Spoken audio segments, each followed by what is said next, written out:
that there have been infringements on free speech that actually affect not just the British. Of course, what the British do in their own country is up to them, but also affect American technology companies and by extension, American citizens. So that is something that we'll talk about today at lunch. Free speech in the UK. I'm very proud of our history there. Yeah, really. You're very proud of locking people up for putting Facebook Starmer can posts say up. it. Yeah, but he talks absolute That's what I cobblers. mean. He can It's not say true. it, but he's locking people up for Facebook posts. He's lying. He's Yeah. locking people up for Facebook posts. We'll come on to it later. Mike Ainsworth, the MP, went and appealed his case yesterday, which a lot of people are asking me, how has he got an appeal so quickly? Was there any intervention from the government? Why is he still drawing his £91,000 salary? And why has he managed to get an appeal through so quickly, which has now meant that he doesn't go to prison, which means that he doesn't necessarily have to quit his job? The political clash between Keir Starmer and Donald Trump was nothing less than a spectacle. When the UK Labour chief faced Trump for a joint press conference, the atmosphere was already charged. Starmer, recognized for his steady and measured style, found himself under pressure as Trump's direct, hard-hitting manner dominated the stage. As Starmer worked to stay composed, Trump went all in, challenging him on free expression, campaign tactics, and earlier remarks, turning the moment into an intense and eye-opening confrontation. Before moving ahead, I'd like to ask for a quick favor. If you enjoy our work, please hit the like button and subscribe to our channel. Did you know more than 98% of viewers watch our content without subscribing? By pressing subscribe, you're not only supporting us but also motivating us to deliver more quality videos for you. It takes just a second, but it has a huge impact in helping us grow and offer you even stronger material. Thank you. And now, let's begin. Reactions to their exchange were sharply split. Some viewed Starmer as trapped in a political contest, trying too hard to balance both sides. On the other hand, Trump's base insisted that Starmer bent over backwards to seem in step with Trump, while masking his real views. This press event wasn't just a standard engagement between two figures. It became a defining moment in a much wider argument over the political course of both nations. The entire scene sparked doubts about Starmer's reliability, raising uncertainty over whether he's truly as firm in his leadership goals as he presents himself to be. During the conference, Starmer went out of his way to honor Winston Churchill, one of Britain's most respected icons. It was a clear effort to link himself to Churchill's heritage of courage and patriotic pride, particularly with Trump, who has often voiced respect for Churchill. But there was a twist. Starmer's tribute seemed far too convenient. Only a few. Years back, he had openly criticized Churchill's imperial history, even calling for a more balanced view of his record. Now, his sudden shift in tone raised questions. Was this an honest change of outlook, or simply calculated maneuvering? But I believe But I think they're getting it wrong. The people of this country saw through all of it. Well, I mean, I think it was a good day for Keir Starmer, actually. I think, it was, in some ways, as you say, Mike, we who know about his actions at home can contrast that with how he was presented abroad. It was politics 101. It was, masterfully done. When, for instance, when he was talking about, it's great to see the bust of Winston Churchill back. Like you say, I mean, this, of course, is the man who removed the portrait from Margaret Thatcher from his own office. Well, he removed the one of Churchill as well. I mean, he said he didn't like looking at portraits because he didn't like the way their eyes followed him around the room. I mean, the bloke is a compulsive liar. this sudden change didn't slip by. Donald Trump, never one to avoid pointing out double standards, likely viewed it as political calculation rather than an authentic gesture. The optics were far from flattering. It seemed less like a genuine salute to Churchill and more like a last-minute effort to win favor with Trump. For many, it gave the impression that Keir Starmer was ready to compromise his values for convenience, leaving observers uncertain about his true sincerity. When Starmer forwarded a letter from King Charles inviting Trump to Britain, it raised plenty of questions.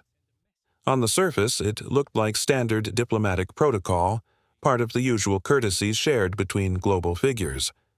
Yet, to others, it appeared as a strategic step, an effort to appeal to Trump's supporters and signal to the wider world that the UK remained open to engaging with the former president, despite his polarizing legacy. This wasn't merely protocol.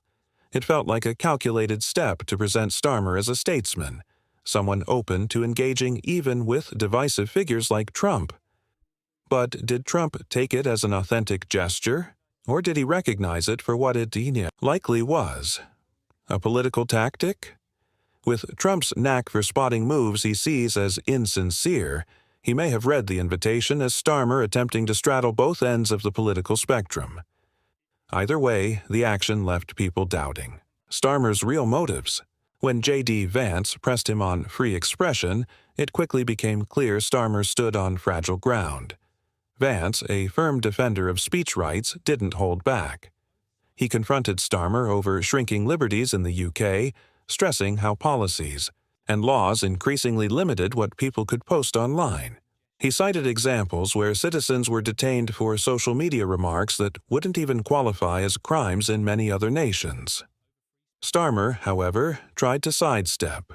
He argued that Britain still safeguarded speech, dismissing worries about the clampdown on digital expression.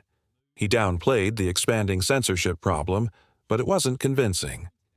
The UK has seen rising arrests linked to online use, particularly under the much-debated Online Safety Bill.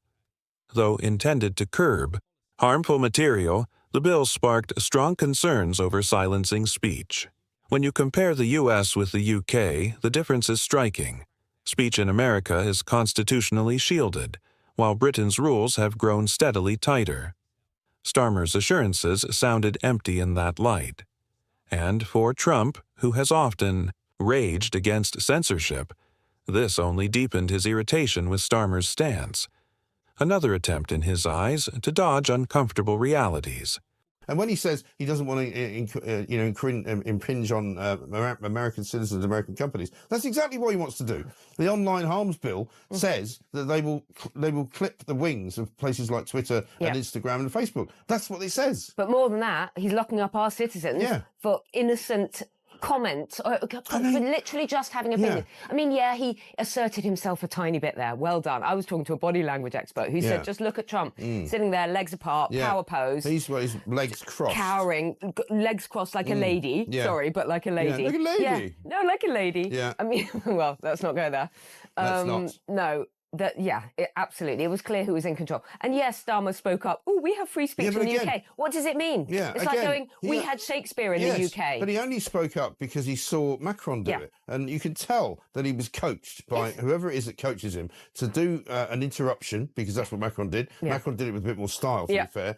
Make sure you touch him, because that's what Macron did.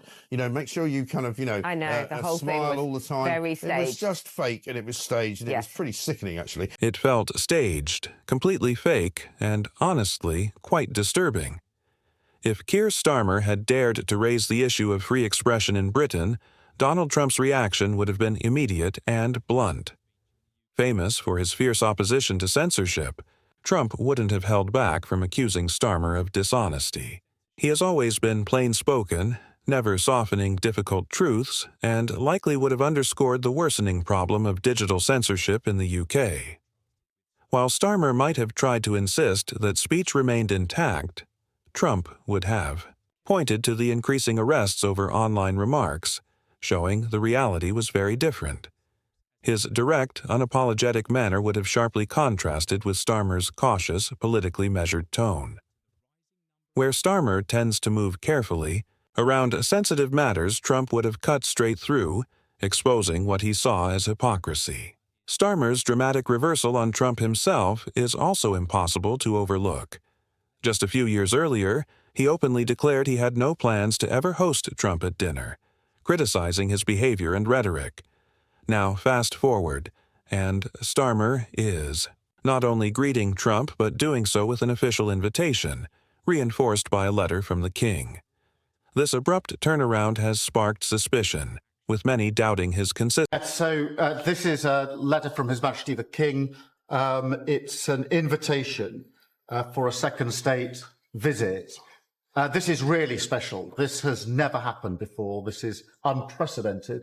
And I think that just symbolises the strength of the relationship between us. So this is a very special letter.